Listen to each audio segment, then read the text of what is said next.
go, we're in the top spec F-Type, the 575P. Obviously the 575 represents 575, not horsepower, but PS.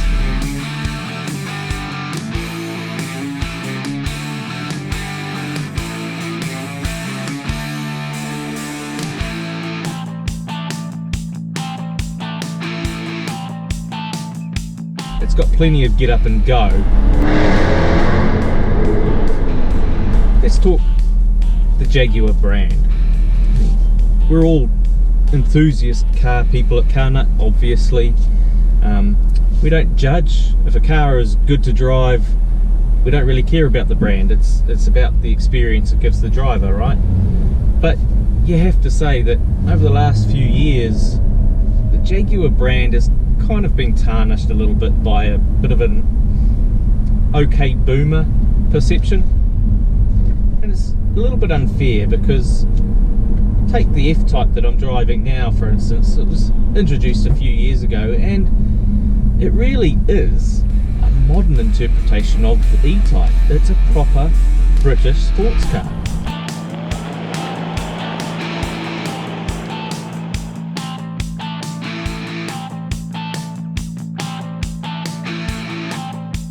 Looks like a sports car, certainly sounds like a sports car. It's not the hypercar or sort of borderline hypercar performance that you are getting now from the RS6 or a 911, but what I really love about the Jaguar product is its character. But how does it drive? Well, all too often with the German counterparts, the power is motivated from turbos.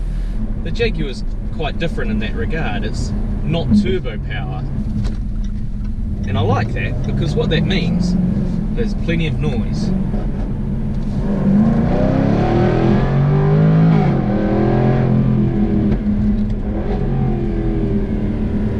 You don't get that from a modern Audi or Porsche product, unfortunately. It seems pretty evident that Jaguar have wanted to combine the luxury aspects of the Jaguar brand with the sporting heritage that they have as well in the F-Type.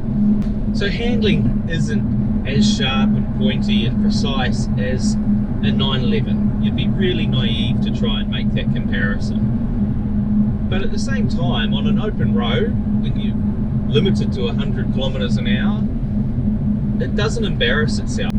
It's not brittle in the ride, which I really like as well. It's got some compliancy there with the suspension, and you need that on our roads. New Zealand's roads aren't all the best. They're pretty chunky, and you've got coarse chip, and they're poorly constructed. So you need suspension travel to have the confidence in a car to drive quickly on them.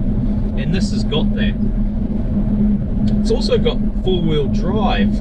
Strangely enough, you wouldn't expect that from a traditional British sports car, but how does it stack up in terms of build quality and fit and finish? Well, actually really well. It's a lovely place to be here. I've got kind of race inspired bucket seats here, but they're not too tight. You know, even bigger boys can fit in here quite comfortably. It's easy to get in and out of, which is not always something you can say about more compact sports cars. Layout and specification is pretty simple really for a vehicle of this price tag. You've got 3 central dials here for the climate control and heated seats, and they actually are very well laid out and nice and simple, and not too many buttons cluttering the dash either. Once you do start to dive into the menu system, you do quickly realize that there's not too many layers in which you can personalize the car. But look, I think for the type of car it is, that's not necessarily a bad thing. I just want to get in the bloody thing and drive.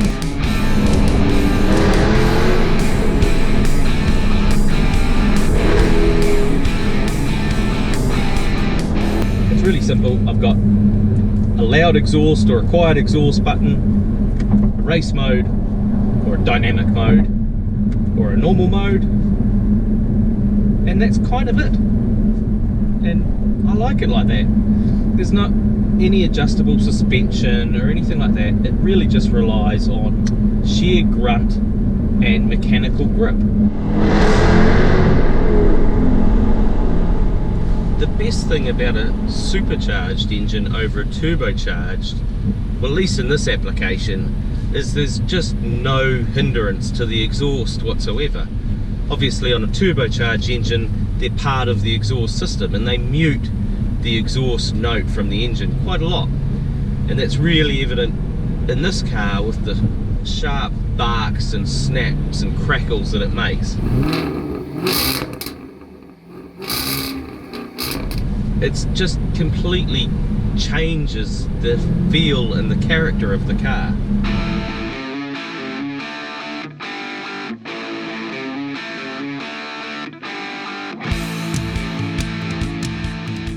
So the F-Type, gotta say, it remains a quintessential British sports car, which I like. It's a really nice alternative to the, you know, rinse and repeat German sports car brands that are out there. It's a little bit of rough around the edges, sure, it's not as polished and technologically as clever, but it's got plenty of character and it's still a pretty good drive. If you're looking for a 911 competitor, you're probably not going to find it in the F-Type. But if you are looking for something that's still pretty engaging to drive and puts a smile on your face and is the anti-911 in a lot of ways, it's a pretty good choice.